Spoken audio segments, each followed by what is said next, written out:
bloody joke to you, innit? Stealing drugs from the sick and suffering.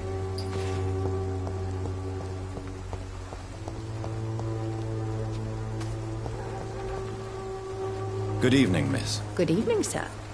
Are you interested in a miraculous cure for this unknown and deadly epidemic? Actually, I am. Then you have come to the right place. The famous Swanborough cordial is all you need to help keep you in perfect health. Oh, really? Why didn't I hear about it during my studies?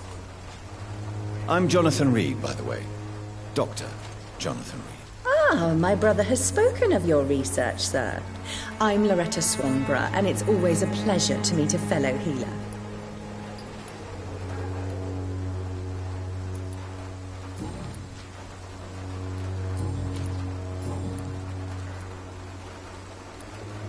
Tell me, who intrigues you most in Whitechapel? The region itself is something to see, but I would say Camellia the mute florist who gives away her flowers. What do you think of the locals? Most of them are afraid or desperate. They all come to me eventually for my remedy.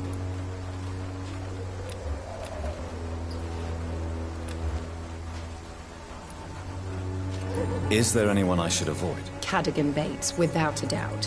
The bloody bastard remorselessly exploits poor migrants as soon as they get here.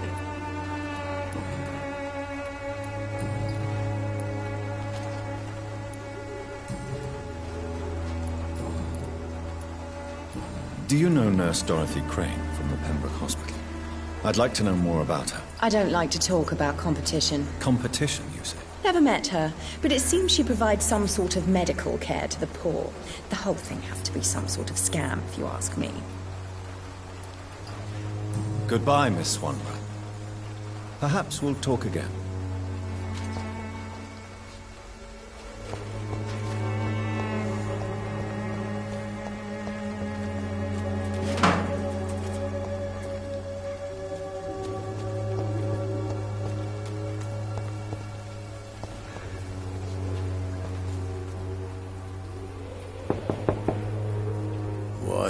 What do you want?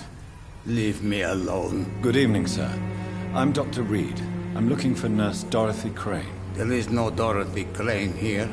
Now goodbye. I'm afraid this medical leaflet says the opposite, sir. Really? Well, I'm afraid I'm going to close this door right now. Go bother someone else, Mr. Doctor. To enter that house, I must discover who this man really is. Maybe I could start by observing what he's up to.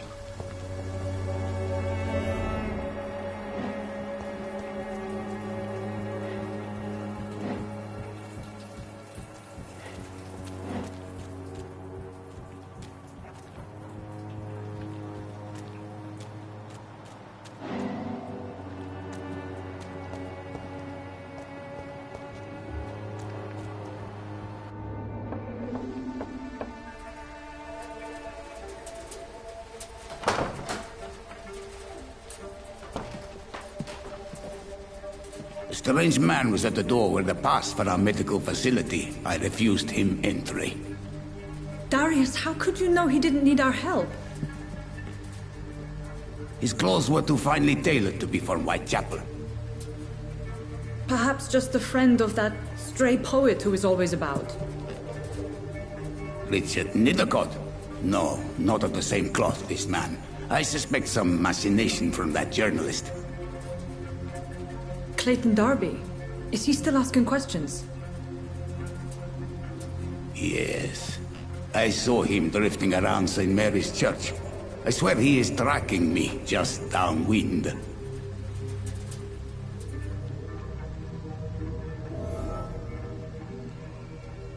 I must talk to that journalist or the poet. They must know about Darius. Nearby the church they just mentioned.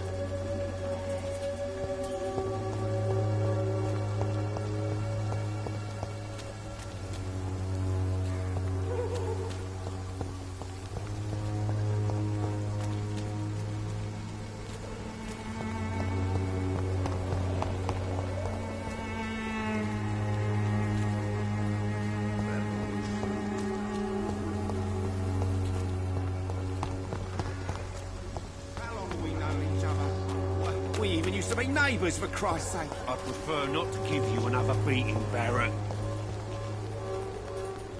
Excuse me, sir. I have a few questions for you. Another journalist? I didn't answer the first one, so piss off! I'm not a journalist, I'm a doctor. A doctor, you say? It's quite a rare breed in this part of town. Really? But still, here I am. Dr. Jonathan Reed, at your service. I'm Joe Peterson to some, but Colossus Joe to most. And I don't remember asking for your service, sir. Have you heard of a nurse named Dorothy Crane? She's a colleague of mine, and is supposed to live around here. Dorothy Crane? Yeah, I know her. One of the few good souls who dare to help the sick around here. Could you please tell me more about her? She's a nice girl. Tries to help the migrants. I offered to give her a hand, but she said my reputation would attract too much attention.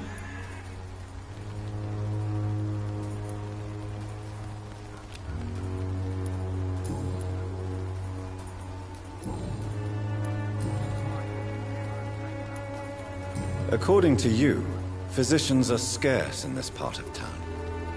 Why is that? Not familiar with this neighborhood, are you?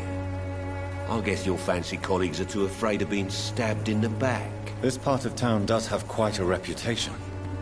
Would you say it's justified? Totally. Look at me, for instance. I always look my opponent in the eye before knocking him out. May I ask what you do around here? I do whatever I want, and sometimes even more. Now sod off.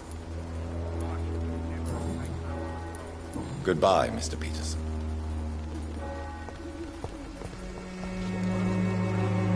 Welcome, sir.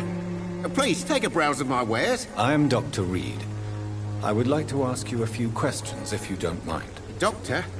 Interesting. I'm Barrett Lewis. Usually I don't have time to waste with talk, but at this hour of the night I can hardly refuse. Right then. Show me what you have.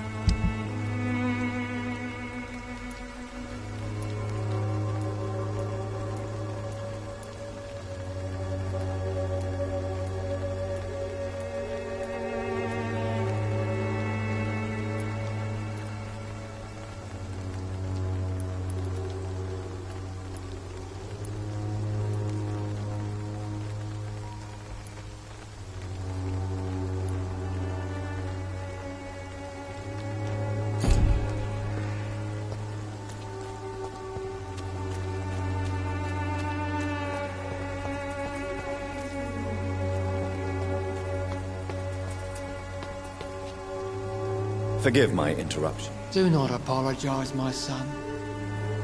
Father Tobias Whitaker is always happy to teach mortals about the incoming Armageddon. I am Dr. Jonathan Reed, and I just have a few questions. A scientist? You are much more lost than I thought, my son.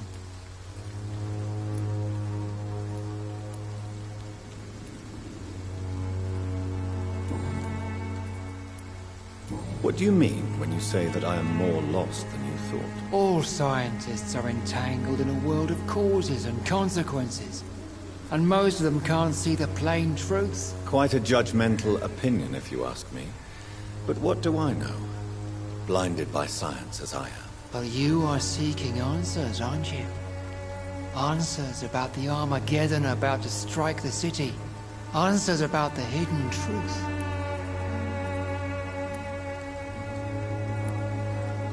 Well, I suppose I can spare a few minutes listening to your so-called truth. As a doctor, you must be aware of the decimating epidemic. But let me tell you that this so-called Spanish flu is just the beginning of the end. What do you mean? The beast is finally revealing itself, corrupting the flesh and the heart of men. With my own eyes I have seen them, those minions from the abyss.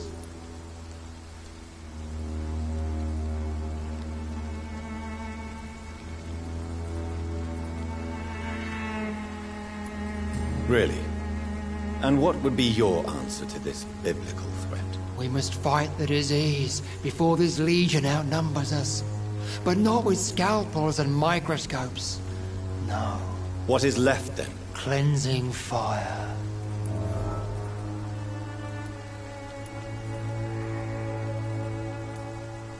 Tell me, Tobias, what exactly is your plan concerning the cleansing of this city? God will recognize his own. More than once this city has risen from the ashes, hardened and purified by the flames.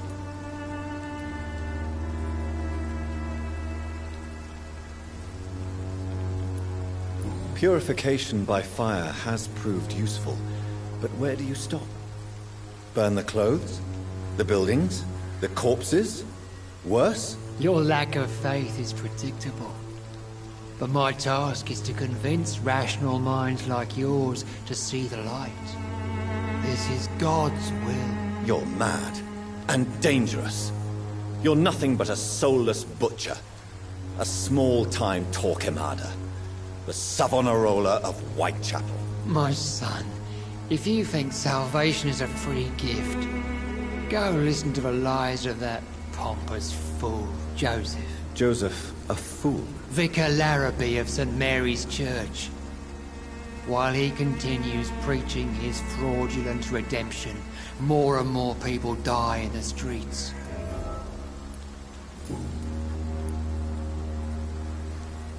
I have heard enough for tonight. Goodbye. Good evening, Mr. Whitaker.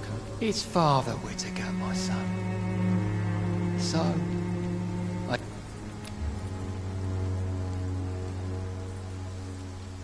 I have heard enough for tonight. Goodbye.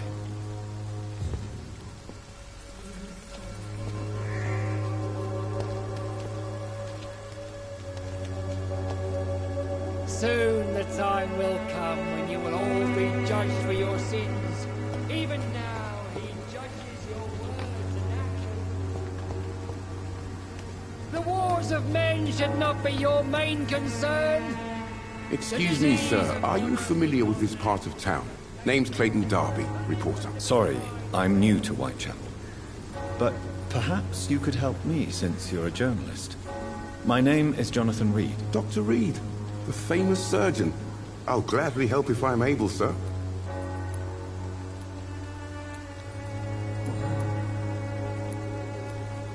Why are the newspapers keeping silent about the Spanish influenza? It's as though none of you care. There's a war going on. People shouldn't be demoralized by news of deadly diseases.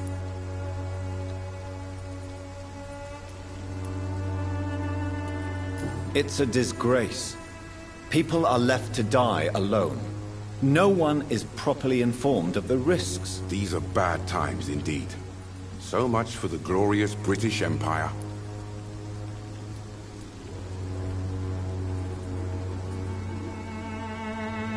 What is a journalist doing in this borough after sunset? He goes where none of his colleagues would dare to go, to inform the country.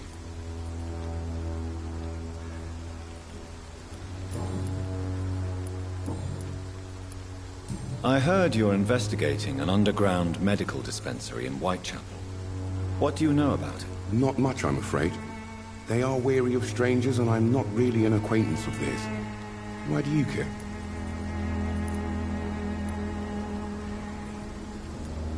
I'm a doctor, Mr. Darby. I care about everything involving public health and this epidemic. Are you sure you're not just concerned about the repercussions that a scandal involving a certain Nurse Crane from the Pembroke Hospital would bring? Without a doubt, you are a damn fine journalist, Mr. Darby. What do you know of her accomplice, a man named Darius? I don't know much about the man. He's very cautious. Never goes out. Doesn't seem to have any friends or family. He has no relatives at all? No. Except for that strange man, a poet named Richard Nethercott, who sometimes comes by. Darius would never let him in. Where can I find this Mr. Nethercott? He spends most of his time lurking around Whitechapel, talking to himself or declaring verses. These days, you can usually find him behind the church. He never goes out? No. A few days ago, he unexpectedly did. I followed him, but it was just a ruse to keep me away from his house. Really? How do you know? He went to the nearest mailbox, but just before posting his letter, he ripped it up and threw it away.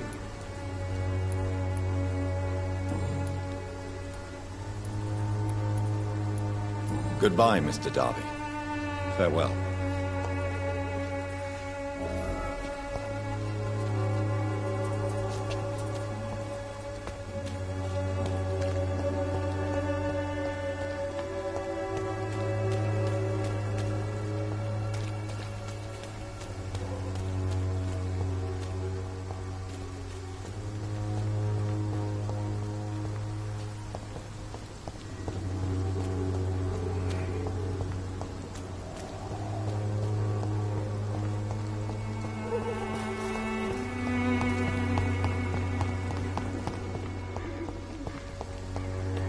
It's locked.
The content of Darius' letter to his children could give me more leverage to enter.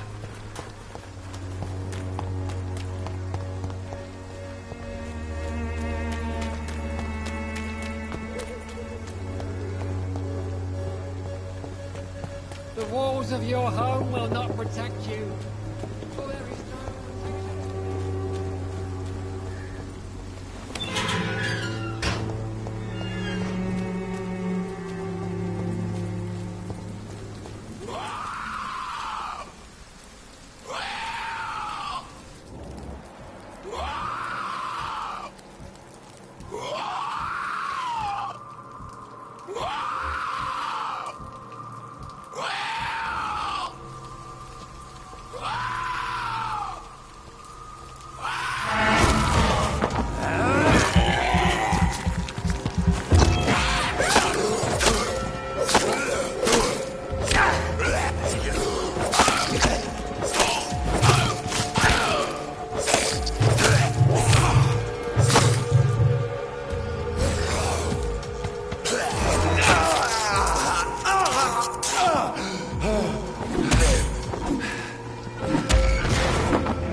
Good evening, sir.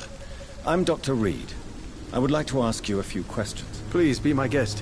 Although I may not be the best informant regarding this part of town, my words speak about that which the eyes cannot see. Really? Are you an artist of some kind? I'm a poet, sir.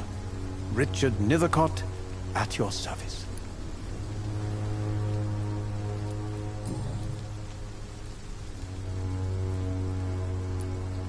Are you aware that your life could be in danger in this part of town? But this is where I must be to feel the real beat of the city. I had to come, see it for myself, alone. If some misfortune came upon you, who would be here to help you? Well, you, for a start, my dear doctor. I understand your need for solitude, but it's not safe around here. I don't care. I don't have many friends, Doctor, and my family despises me.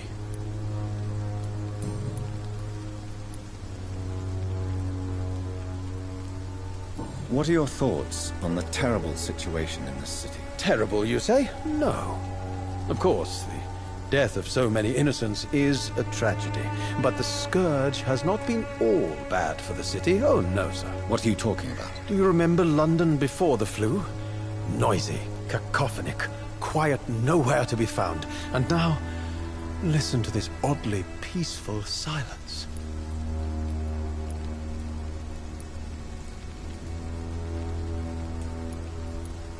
Yes. The enjoyable silence of the grave. You have a unique perspective on the situation, I must admit. Most people fail to understand my perspective. I don't blame them. But how could I call myself a poet if I veiled my feelings?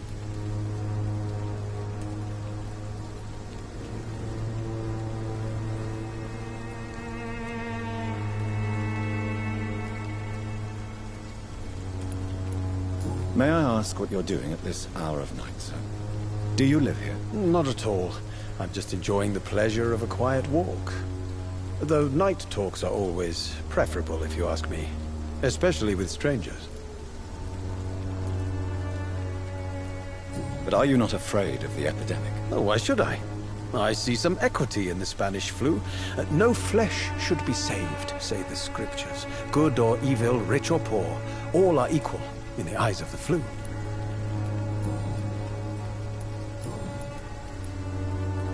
May I ask you a few questions about the district? Extraordinary part of town, is it not?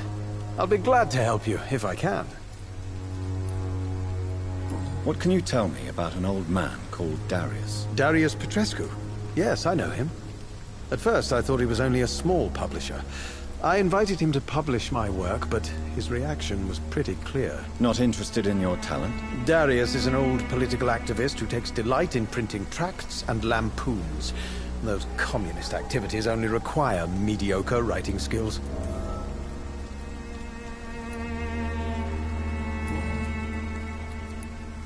May I ask you a few questions about... I'm looking for Dorothy Crane, a nurse who lives in this vicinity. Dorothy Crane. Oh, I love the name. The Crane of Whitechapel. Sounds very mysterious. But, sorry, no, never heard of her. I'll leave you alone, sir. Darius is a bit less of a mystery now. It should not be that difficult to incite him to let me in.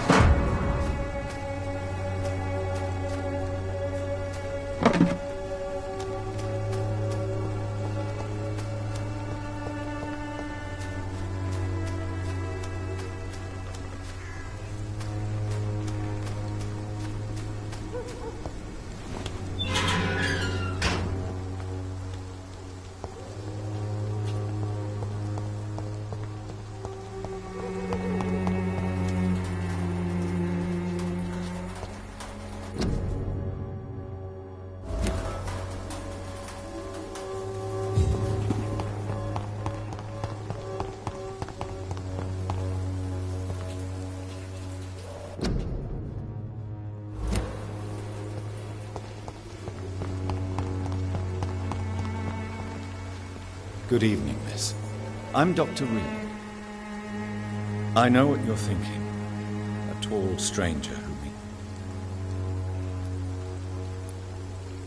Melia, I know you work for Dorothy Crane. Please tell me about her secret dispensary. A stubborn and mute.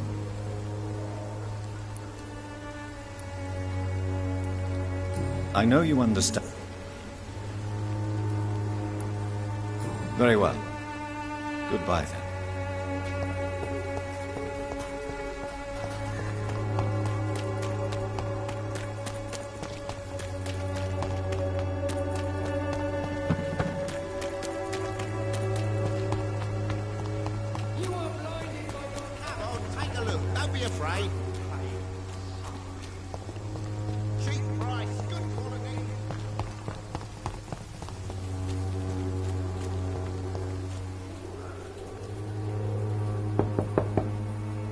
Mr. Petrescu, just 1 minute, please. You again? Go away.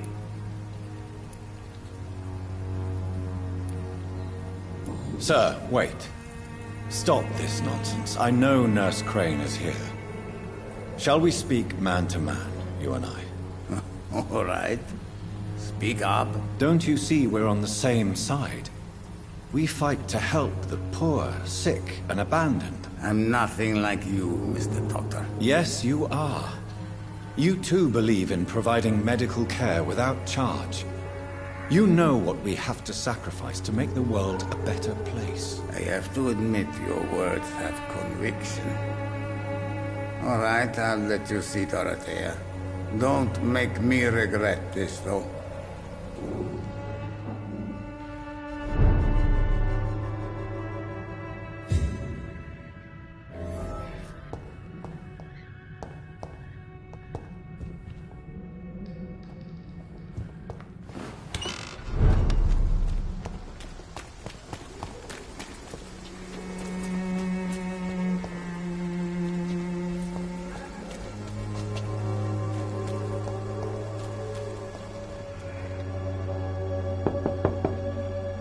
Hello, Mr. Petrescu. Hello, Dr. Reed.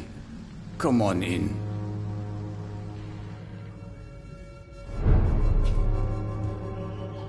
If you want to talk to Dorothea, you must go across the courtyard and take the stairs. We've not been formally introduced. May I ask your name and occupation, sir? I am Darius Petrescu. I'm here to keep snitches and spies away from Dorothea. And I also run this little print shop.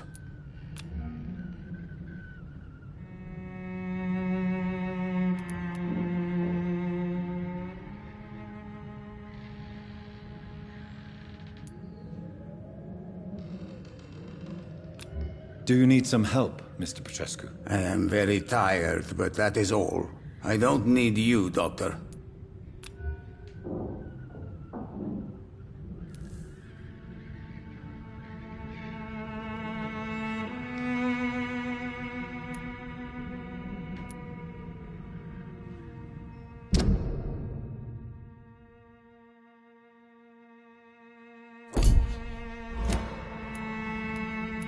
Well, if you feel all right, that's fine. Goodbye, Mr. Petrescu.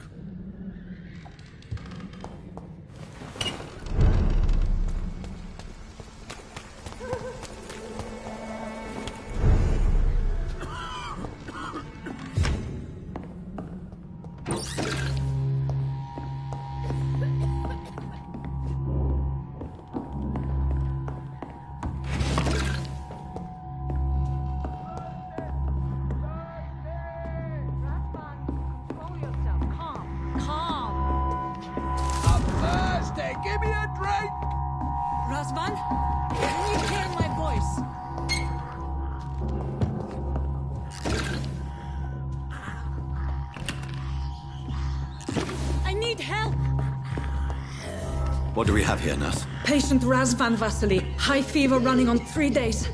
Complaints of dizziness, muscle aches, and head pain. Diagnosed with influenza. Treatment? Aspirin and salicin for the fever and discomfort. Liquids for dehydration, but he's having trouble keeping even water down. Thank you, nurse. Anything else I should know? He did lose consciousness this morning, but he's never had convulsions like these. He's not convulsing, he's choking. He's not getting any air. Scalpel! Hand me that scalpel! What can I do, Doctor?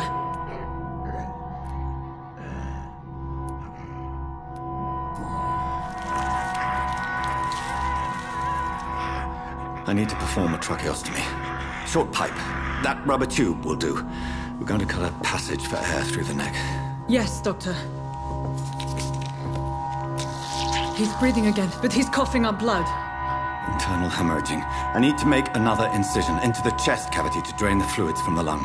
Prepare another tube. A thoracostomy? Doctor, we've nothing to fight the infection. We need an aseptic environment. Right then, Nurse Crane. What do you suggest we do? I've no idea. I'm not the doctor. Time is of the essence. We need to perform a thoracic drain. Yes, Doctor.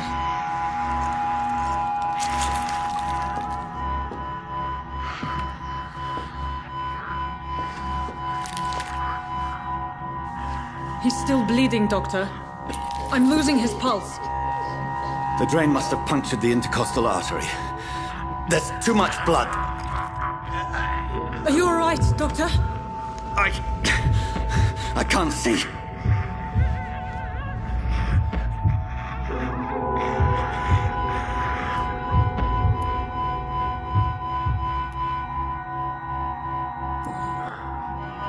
I must first suture the artery. Find the wound. The source of the blood. Needle and thread, Doctor. Good. The stitches are holding. How's he doing? We're losing him. We've lost his pulse. He's dying, Doctor!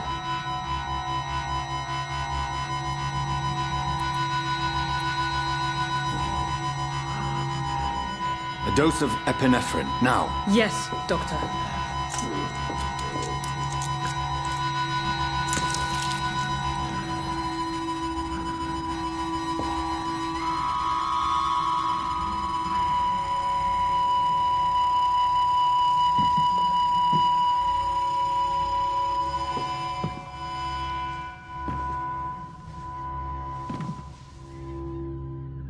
We've lost the pulse.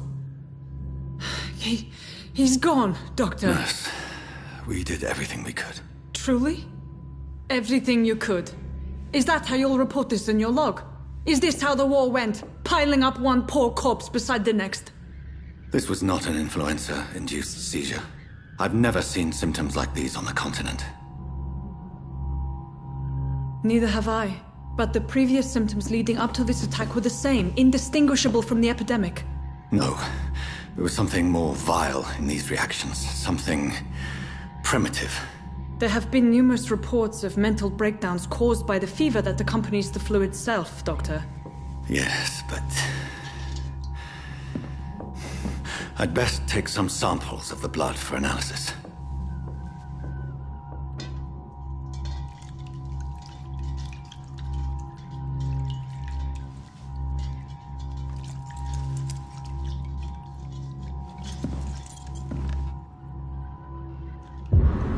I doubt you're here to test my bedside manners.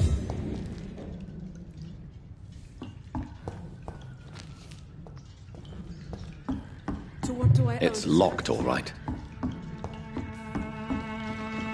I suspect it was more than intuition alone that led you to us. So, how might I be of service, Dr. Reed?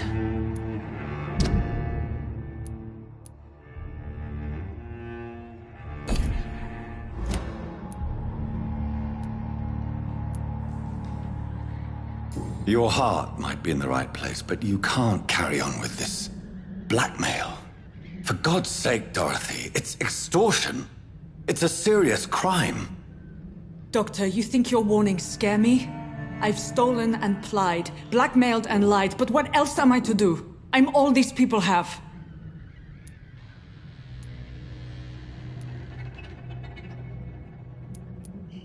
Dr. Swansea is a sensible and honest man.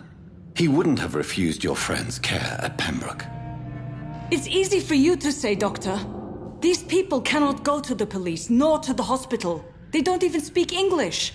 They depend on me for everything. But why Lady Ashbury? Why her, of all people? She's pristine and proper, all right. But that she-wolf in sheep's clothing murders the poor for sport. I have her where she belongs, and I'll milk her for all she's got. So, the end justifies the means. Is that your defense? I know you're kind, Doctor. Just another fine-heeled, silver-spooned gentleman who was given the world on a platter. You know nothing of poverty. Nothing of the shame, the hunger, the loneliness.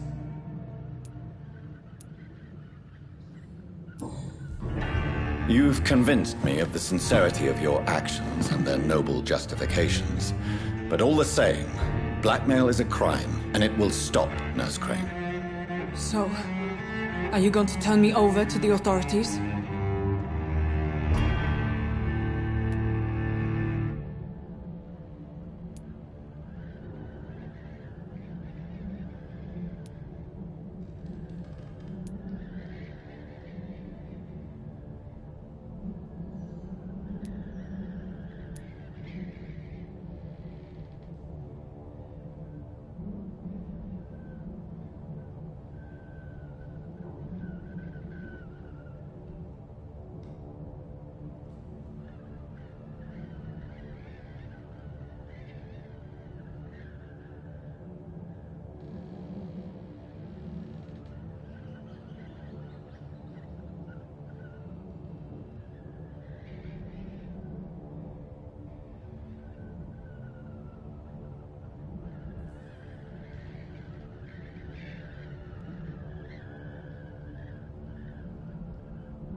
No. Your place is here. Jailing you would be an even greater crime. So, here is my proposition. I'll look the other way on your little enterprise. In exchange, you will resign from the Pembroke Hospital and provide me with medical supplies when the need arises. Dr. Reed! That sounds like a business proposition. My accomplice, then? No, just a privileged client. My research may require the occasional rare piece of equipment or ingredient. I'll pay good coin in exchange, fair and honest, to help finance your noble endeavors.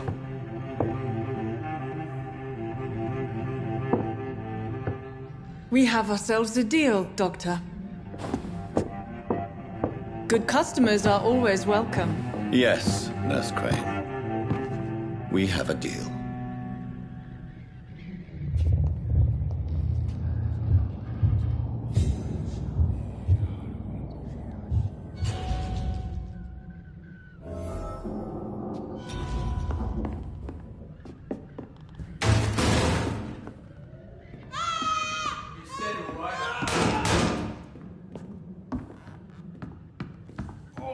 This one stinks already. Die, vermin!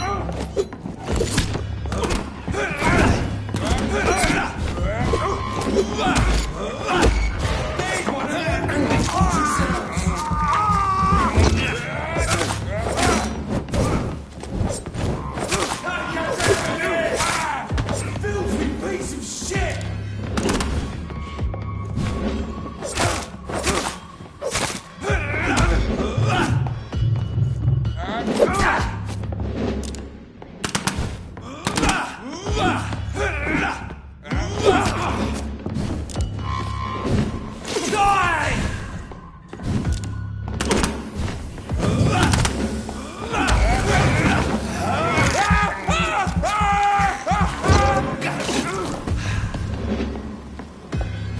That's gonna hurt!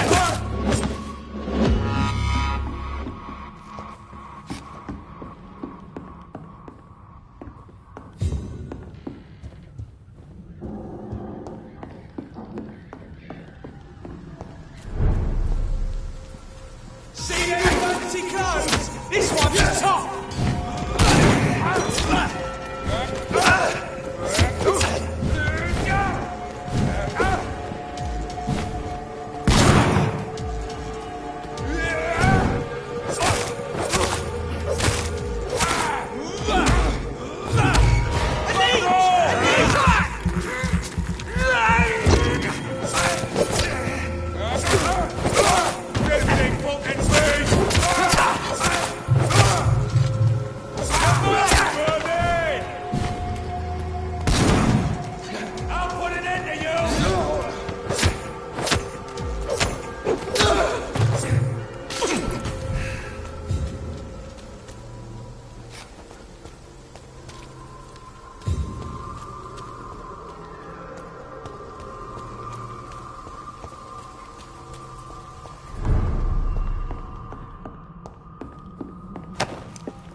I cannot enter.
It's locked.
Human blood. Whoever left these marks did so deliberately. Kill it, boy! Burn it, boys!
It's locked.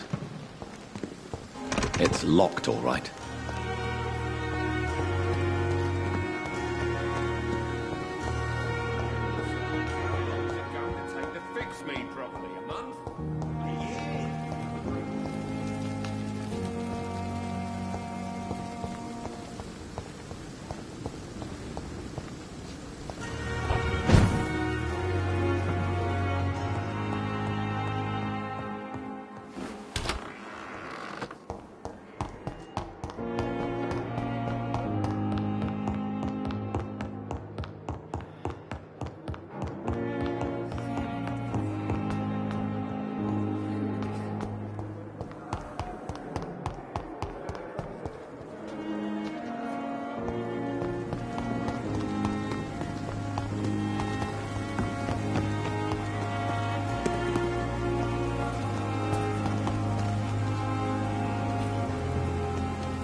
I would ask you to avert your eyes, sir.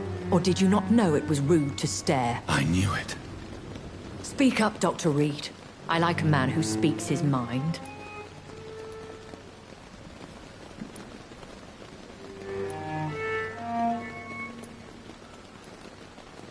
You killed him. He trusted you. And you killed him. Spare me your sarcasm, Jonathan. You are but newly born in this world.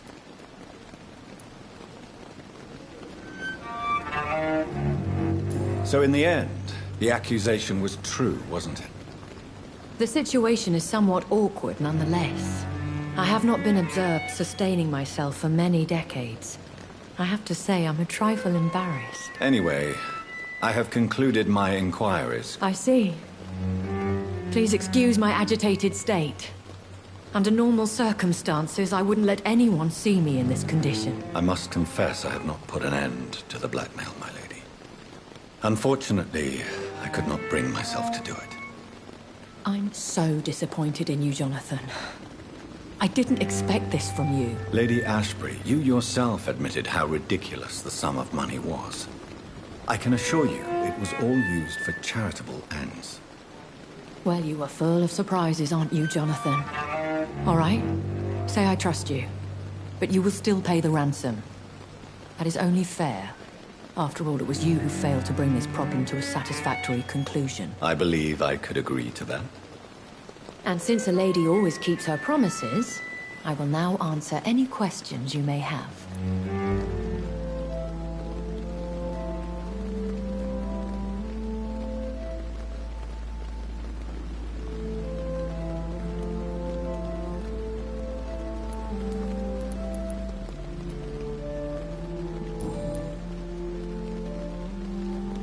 Why does Dr. Swansea allow you to feed on the patients of the hospital? Dr. Swansea is a good and compassionate man. He is trying to find a solution for our hunger. Until that happens, he is clever enough to understand that I only feed upon the dying. And no one suspected you of the murders? As you well know, suspicion has recently fallen on me of killing for pleasure. But you have my word, Jonathan. I take no pleasure in taking a life. What do you know about this Brotherhood of St. Paul's Stole? The Brotherhood is well known amongst London vampire society. As long as our kind is discreet, and as long as they do not interfere, we have come to a mutual understanding.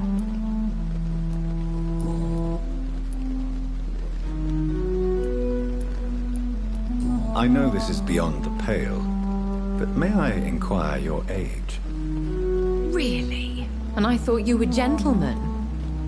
If you must know, I'm 27. I've been 27 for a long time now, and 27 I shall remain. And who bestowed upon you this eternal youth? My maker. He left this isle a long time ago. Very well. But I believe there is more to this than you are saying. A lady has to have some secrets. Why did you save me in the canning factory? I could hardly stand by and watch such a promising young blood as yourself be torn to shreds by some gutter scowl. William Bishop wasn't the vampire that created me then? No, Jonathan. Whatever their strength and demeanor, Scowls are the progeny of careless vampires. It cannot be the other way round. What type of vampire is a Scowl? Not a true vampire. The deformed offspring of lesser vampires. It is a shame these creatures run wild, slaves to their baser instincts.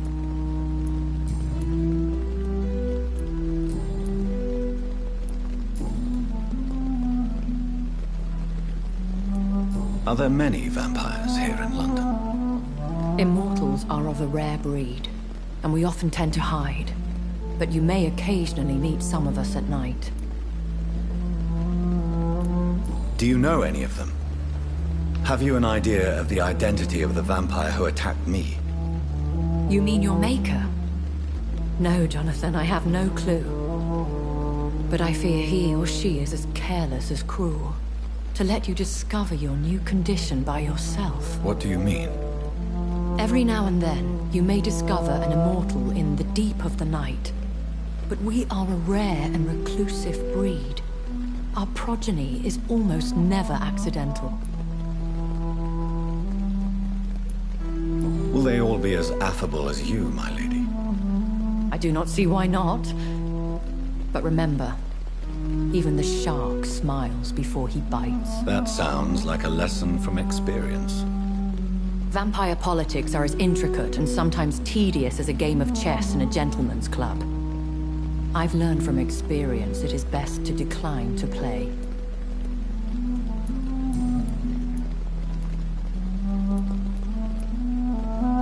When I awoke, changed, I was chased and attacked by vampire hunters. Prepared and well-trained.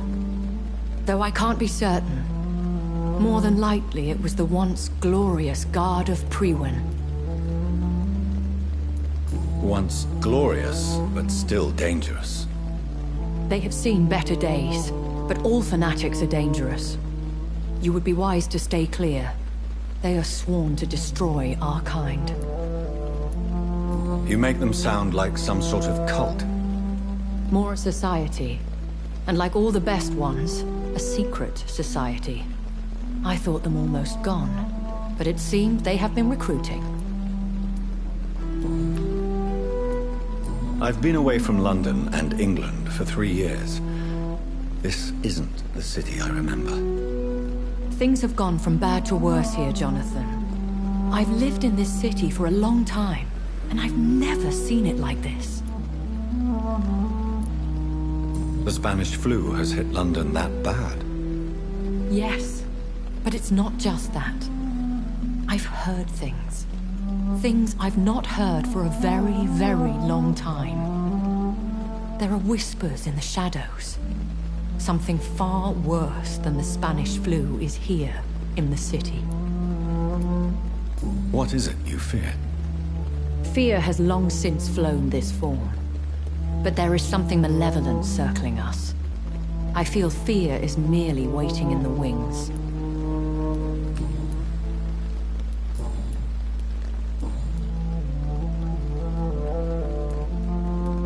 A vampire?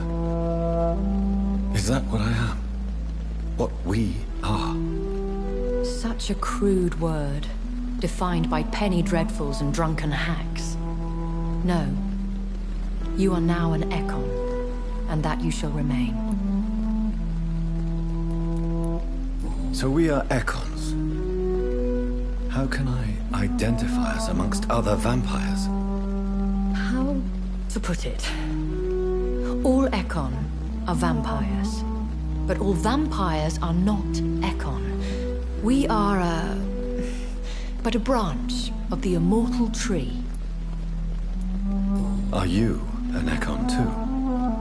Yes, I am. We are the closest thing to what man refers to as vampires. Forget what you think you know about us. I've been hearing a voice talking in my head. Is this some kind of insanity? It feels like the voice of the vampire that created me. Hush. Tell no one this. It would be unwise to talk of such things amongst British immortals. Speak no more of your maker. How could this cause offense? Only the powerful immortals can mentally call to their progeny. No vampire or hunter will sleep easy, knowing that an unidentified elder is stalking the streets of London. Excuse my forwardness, but... are you my maker? Me? Goodness, no. Only a foolish immortal would create a progeny without taking precaution, and I'm no fool. I don't understand. Why was I created and then left for dead? That is a question only the one who made you can answer. It's not normal practice. I doubt even if you find him, he will answer you, considering how cruelly he treated you. So me being a vampire could have been a mistake. I very much doubt it, Jonathan. Contrary to the legends, it is not as simple to make another vampire by just biting someone. I'd like to avoid creating another vampire by mistake anyway. Tell me, how is it done? The process is dangerous. It could even kill your potential progeny. If you did decide to sire an offspring, they must drink of your blood, Jonathan.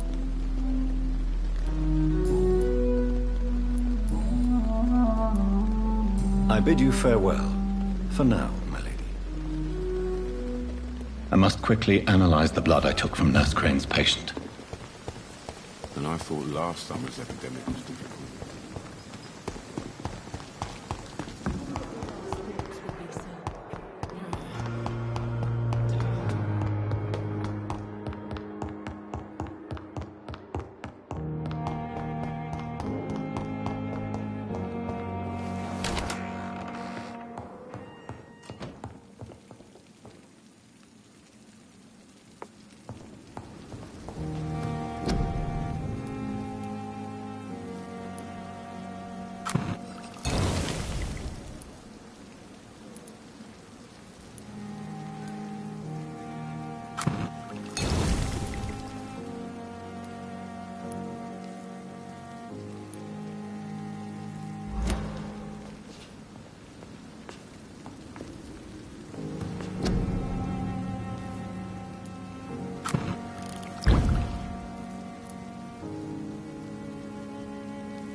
Razvan Vasily was infected by Spanish flu, but also has the highly unstable blood of the Scowls. Is the London vampire epidemic transmitted through the flu? I should talk to Dr. Swansea about it.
Evening, Edgar. Could I get your professional opinion? Please speak. But I have something important to tell you. This strain of flu, it's very different from the one I saw in Europe. It's downright peculiar. Really? What makes you say that?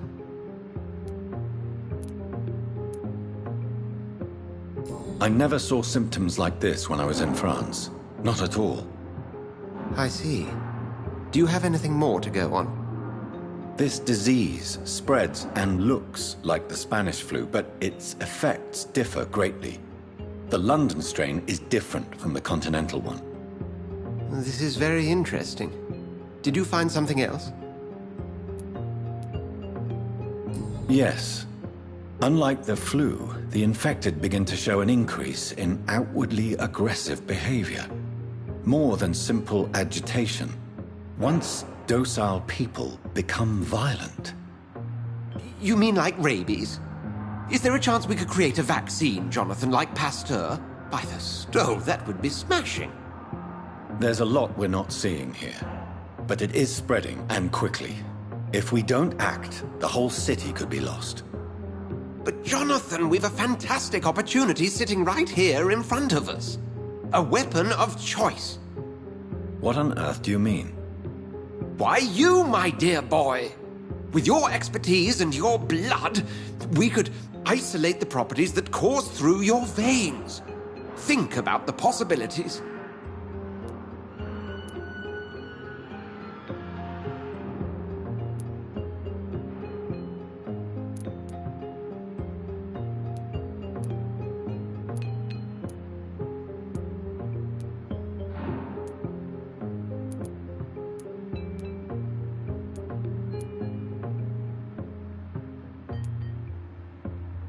But the risk of infection using vampire blood could compound the situation. I know, but your blood now carries remarkable regenerative properties. With our minds and your blood, there's nothing we couldn't cure. We'll discuss this more later. Thank you for your time. No, thank you, Jonathan. But as I said, I needed to talk to you. I have some rather bad news. Yes? I'm afraid it's your sister. My sister? She's to be buried this evening at Whitechapel Cemetery. Your mother published the obituary this morning. I see. I'm sorry, Jonathan. Please accept my condolences.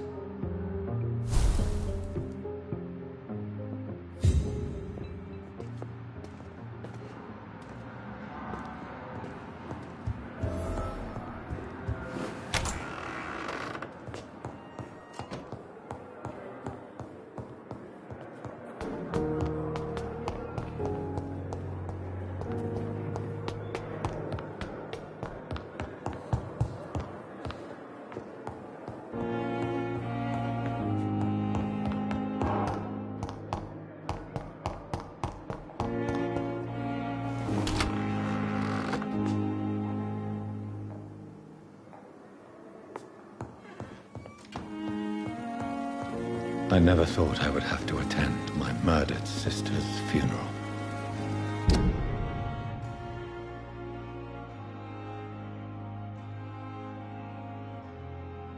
Mary, I can't forgive myself. I'll find the truth about what happened to us. I swear.